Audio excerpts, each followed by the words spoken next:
Hi, I'm Joe Lewkowicz. I'm with Coldwell Banker Realty, and welcome to the 2018, I was going to say 2017, market update for Northwest Tampa. And just to give you an overview of the real estate market, 2017 was a very good year in the area. Prices went, depending upon the location that you were at, anywhere between 4% at the very lowest to probably 9% at the highest. Original Carrollwood was a very hot spot. A lot of people who were moving there originally lived in the area or couldn't afford the prices that went to South Tampa, which was going up almost 12 to 13% a year, and they decided to move up to the north area. They don't want to go out as far as Pasco County, so they ended up settling Old Carrollwood, Phase 1 Carrollwood Village, even to some extent Phase 2 of Carrollwood Village. Areas that have done well have been really easy commutes to downtown and the Airport, International Square Mall, the West Shore Business District. Other areas that have done really well, a little further out off of Lutz Lake Fern Road, areas that had the best school systems. Villa Rosa, Heritage Harbor, Stonebriar, Cheval, they're all in an area where things were increasing very well. West Chase is another area, very high increase in percentage, partly because they have good schools. People can walk to parks, walk to the pools, walk to shopping, walk to restaurants, and it's become a really hot spot for the area. I look for 2018 to be more of the same, tamp down a little bit. I don't think our appreciation is going to be that much, but I quit predicting this. Economists know better than I do as to what will happen, and people, place big bets on this. But if you're going to live in a home, really buy the house that you want. This time of year, we're right in January. January, February, early March are probably the best times to buy a house. There's a little less inventory available right now than there will be come March, April, May, June. Okay, but the prices are a little bit better. Generally, springtime is when prices start to increase. Everybody's into the market. So now, if you've been thinking about buying, the interest rates are still really good. They haven't moved up. The inflation hasn't hit in the mortgage market yet. And the Fed has not really raised their rates yet. They've talked about it, but they haven't done it. So this month, next month, really good time to think about if you're going to do it, make sure you want to buy right now. Fed is talking about raising interest rates. Haven't done it yet. If it goes up 1%, you can lose almost 20% in purchasing power just based on rates running right now are running at about 4% for a fixed 30-year rate. That's a plus or minus number. It varies on a day-to-day basis for that matter. If it goes up 1%, there goes 20% of your purchasing power. So I would really look at doing something right now. Now, one of the things that I'm involved with, and I'm going to talk about one of the clauses that comes up in a contract very often. And that is the as is with the right to inspect contract clause. Now, most contracts that we get are either Florida Association of Realtors or Florida Association of Realtors, Bar Association of Realtors contracts. They're pretty much the same wording, and I am not giving a legal opinion here.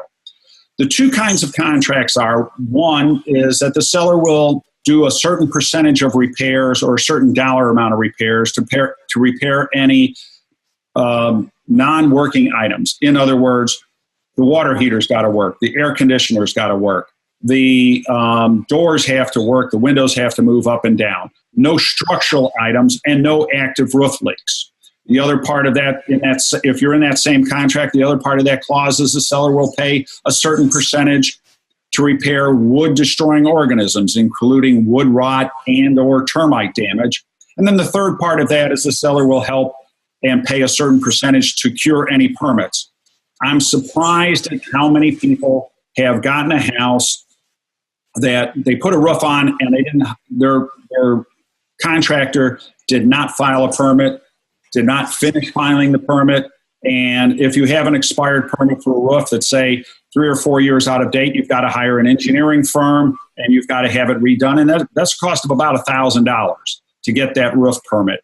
The reason I mention roof permits and why it's important is as roofs get to be a certain age, insurance companies do not like to insure roofs that are 17, 18 years old. And in some cases, some insurance companies won't touch them if they're a shingle roof if they're 16 years old. So that, if you can, check to see if you have a permit on any work that you've had done.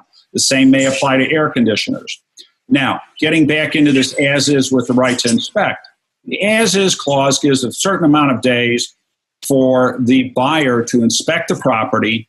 And in most cases, the way it's worded is as the buyer has the right to cancel the contract for any reason whatsoever. They don't even need to hire an inspector.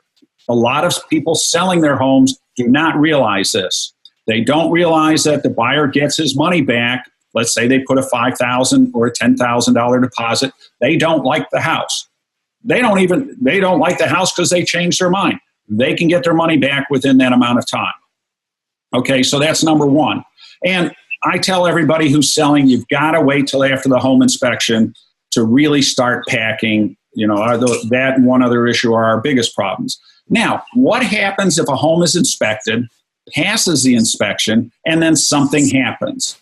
Okay, there's another clause, another item in the contract that covers this that says the seller is obligated to maintain the property in the condition as of the effective date of the sale. In other words, if you went to contract on November 10th, the house has to be in the same manner that it was November 10th. Okay, and so this means if you got a roof leak in between, the air conditioner broke in between, you had a leak behind a wall in between that time, who is responsible? Generally, the seller is. Now, sometimes the seller is going to say, hey, they had it inspected, they took it as is, they're past their time. It's their problem. That is a legal issue, and this is where I'm going to, if you run into that situation, I'm going to tell you to seek legal advice, because all contracts are written differently. Attorney's going to be the one that can interpret that, and it may just get to be a legal issue. The reason I'm mentioning this is coming up in almost every one of my contracts lately. People don't understand it. I want people to understand that concept.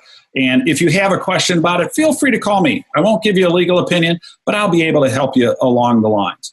So with that said, let's see what kind of questions we're getting. Okay, well, is the housing market for spring estimated to make a large profit? I kind of covered that, especially in Northwest Tampa. I think we're going to be going up from 3% in some areas to maybe 7%. National Association of Realtors says the market's going to go up about 5 to 6% for the Tampa Bay area. But that kind of covers the area in whole. That covers the beaches, that covers South Tampa. Northwest Tampa, a little slower. But let me bring another point. I said this earlier. Buy the house that you like. Too many times people focus on, is it a good deal? Candidly, everybody's lifestyle is somewhat different. If you buy a house that you don't like, your fees to buy the house to begin with, paying mortgage costs, paying for movers, paying for all the inspections, that runs into some serious money. Selling it runs into even more money. So by the time if you don't like the house, you're moving sooner than you should have. So that's why I tell people, buy as much as you can, especially when you're starting out. If you're not downsizing, buy as much as you can, because all of a sudden you'll find out that you can afford it. And then two, buy what you really like, what you think your lifestyle is going to be. Don't buy because you think it happens to be a good deal, because there's professional investors that guess on that all the time, and sometimes they're right and sometimes they're not. So I would say forget about the profit. Okay, are there any northerners, also known as snowbirds, who typically buy this time of year to be able to come down during the next winter?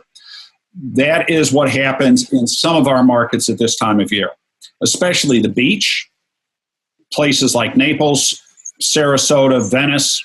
Not so much in Tampa. Tampa's more of a working community. The people who will buy here, if they're going to buy this time of year because they're a snowbird, they already know somebody in the area. They've got sons, daughters. They may be thinking of moving here to get closer to a relative and get away from the winters, and they're thinking of doing it for a permanent move. The ones that are over at the beach, that market over at the beach, over in Naples, over in Venice, over, further south, more of a tourist, I don't want to call it a tourist market, but it's a northern market. That market generally is runs November through February. Tampa's market typically is March through July. Those are our best months for the northerners over at the beach, and their market November through early March. Do more waterfront homes become popular as the weather warms? That's absolutely the case. People start going this time of year, not in January, but as we get to March, April, the weather heats up. People start talking about, I've always wanted to live on the water. Let's do that. Now, the interesting thing that I found with lakefront homes, waterfront properties in general, they always want to buy it. They always generally have a house to sell. Some are living in an apartment, but most kind of want to do it. So their logistics are, they got to get their house sold. They found this perfect place that they want to be on the water, and they've got to get their place sold. I'm talking to a guy right now. He just found a place on the water over in Pinellas County, and he wants to take the equity out of his current house. Now, he's actually buying the other one, so it's going to happen, but he really wants to be able to use the equity from his current house to be able to go to that. He's always wanted lakefront, always wanted waterfront. He's not buying on the lake. He's always wanted to buy waterfront, and that happens as the weather starts to warm up.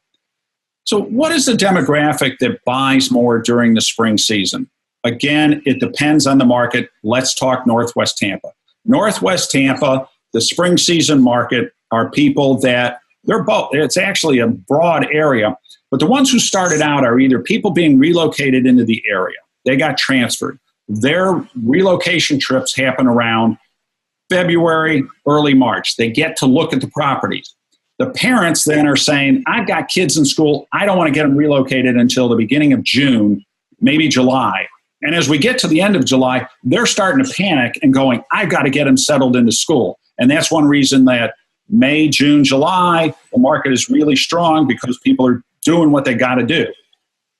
Now, those people that have sold, maybe they take Carrollwood Village or Old Carrollwood. A lot of those people have been in their house. I talked to a woman yesterday who'd been in her house since 1980. She lives in the Carrollwood area. Okay, so she's looking to downsize. Somebody buys her house. She hasn't found a place. That's who's in the market. So you get this big chain reaction that builds up till the middle of July, end of July, and then it starts to wind down as school starts. Another question that just came in: what tips can a new home buyer find useful when searching for homes? First and foremost, two things. One, get qualified for a mortgage. If you haven't talked to a mortgage broker, you don't really know what the max you can afford is. The very max. You can always spend less, but know what the most is. Most people that I work with, this is not like House Hunters on HGTV where you're looking at $600,000, but you told them your budget's $350,000 or $400,000. I hate showing houses that are not what you can afford, because I can always find you something that you like, but all of a sudden you'll be out of your budget. Okay. And then if you're working with a good realtor, tell them what your budget is. They'll help you. They're not going to push you to the max. They're not trying to oversell you. It doesn't do them any good in the long run. So, it really doesn't, if you're working with me, it doesn't do me any good at all. The other thing was something I covered before: buy what you think your lifestyle is. Don't buy it because you think it's a great investment unless you're an investor. Okay. If you don't like the floor plan, don't buy it. If you do like the floor plan, so what if you pay a little bit more? I tell people, look at the car that I just drove off the parking lot when I did it. Okay. Any new car that you buy, you lost $10,000 the minute you drove it off the lot. I mean, that may be an exaggeration. It wasn't in my case, but I don't lose that much on a house. So buy what you like, and then you'll stay there longer. Another question that just came in: if there are negotiations that take place for pricing, what aspects should a person look for in the house to suggest it's worth less than what was listed? Well, one of the things that you need to realize is, what is the market like at any given time? Again, we talked about timing of the market. This is a great time to buy a house. There's more houses available, and people are not jumping in. They're not generally competing with other people. You get to the middle of summer, you get to June, and you've got 2 or 3 offers, you're going to be paying full price or more to buy the same house. So that's one of the things to look at. But also, if there's issues, why would this house not sell? Why has it been, if it's been on the market for a year, Has it been at the same price for a year? Did all of a sudden they start bringing it down? Sometimes it gets to a point where it's at the right money, and sometimes the people selling it just had it for too much money. But at a certain, if it's been on the market for a long time and they've never reduced the price, it's either a price issue or there's really some functional issue with the house. And that's where I say, really pay attention to your floor plan. What do you like? What are you willing to remodel? A lot of the houses that are built 1984, for that matter, anything built before 2000, it may well need a roof, might need air conditioning. It might need to be remodeled. How much money are you willing to put into it? Okay, versus could you spend $20,000 more, $25,000 more, and you get all of that? That's one of the things to look at. Another question, is it all right to show someone a house that is under new renovations? I'm not quite sure what new renovations mean. If they're looking at it while it's being renovated, great time to look at it. If it's all redone, again, you can buy, we just talked about, if it's got a new roof, if it's got new windows, if it's got everything done, could be a great value if you like the house. You're going to pay more, but it might be less than putting in windows on an existing home. So what are some of the common misconceptions that people assume when working with a realtor? Well, one of the ones I just mentioned before is they're going to oversell me. They're not going to give me the best advice that they possibly can. It's not in our long-term value to do that, okay? I like working with people for a long time. If I get them into a house, I want to know that I can get them out of the house. But at the same time, I'm going to give them realistic opinions. One of the big issues in my business that we deal with is 4 years ago, I may not get the numbers right, but 4 years ago, there were like 3,500 real estate agents in Tampa. Right now, there's a little over 8,000, if I remember correctly. Again, I'm not perfect on the numbers, but that's more than double. That means that there's a lot of people that have come on the market, into the market, because real estate's really easy business to get into, and they're going, I like showing houses. Well, candidly, there's a lot more involved in that than just showing a house, putting somebody in a car, saying, hell, go look at this. Just some of the aspects that we just talked about. I've been doing this now for 41 years, and I run across new things all the time. If you're not experienced, that's one of the things. And that's where people have a problem with working with realtors. One of the things, if you're buying, ask them, how long have you been doing this? Okay, if they've been doing it for 10 years, how many houses have you sold in 10 years? If you sold 10 in 10 years, that's not very good, okay? The good people that I know are selling, at least 3 or 4 a month, and that's a really, really good realtor. The really great ones are selling, like myself, are selling 8, 9 a month. So we know what's going on with the market at any given time. So just kind of keep that in mind. Another question that came in, what should people steer clear of when going through housing listings online? One of the things one of the sites has got is they've got a lot of houses that you think are a foreclosure, and they're not up on the market yet at this point. Or it's an old listing, and you think it's currently on the market, and it's not.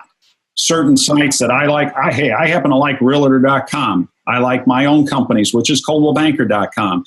All their stuff, if it's in there, it's currently on the market. It's listed just the way. The minute it goes to sale pending, it's out of there. Okay, it's not in there. Those are great sites to look at. The other sites, I've had people call and say, "Hey, can you find out about this foreclosure?" And I'm going, "It's what's called a lis pendens. It's not coming up for foreclosure for it could be 2 years from now." So that's one of the things to check on. And it looks like the last question, which inspections should be made on an older home? Now, older is relative, okay? But anything older than 5 years old probably ought to at least have a general home inspection. For that matter, probably every house. When people are building a home, if they're getting one under new construction, I recommend that they hire an inspector some do a 4-time inspection, some do a 6-time inspection. Because once it's nailed up, you can't change it. And it costs a little more. It's probably going to cost you $700 or $800 to have the inspector go the original time and then go back every time if there's a draw on a custom remodel or if it's new construction, before they put up the drywall, before they do X, have them check that out. So that's brand new. Older homes, you want to get a minimum of a termite inspection, you want to get a general home inspection. I just had one we sold in Carrollwood. We had the plumber run a camera through all the pipes just to make sure there were no leaks. The piping turned out to be great. Absolutely no problems. All the toilets were replaced, but he was able to check through the drain out to the street, and that was all fine. Have somebody check the electrical. There's a bunch of panels that were built by certain companies, 1978, 79, 80. The electric panels all need to be replaced. If you don't have a general home inspector that pops up with that, and if he has any doubt, then get an electrician. Cost on that, there's like $2,500 for a 2,000 square foot house to get their electric panel replaced. I had one that we sold last year. They had 3 of these panels. They all had to be replaced. Okay, and that was to the tune of about $3,500. And if you're buying, that's a huge, you're already tapped out. That's a huge chunk of money. So I would recommend an inspection anytime and there. That looks like all the questions we have for now. Again, my name's Joe Lewkowicz. I'm with Coldwell-Banker Realty. Feel free to contact me. Got all my contact information there. If you have a personal question, you want to ask a piece of advice, I work in Northwest Tampa. Feel free to give me a call or drop me an email. Thanks again.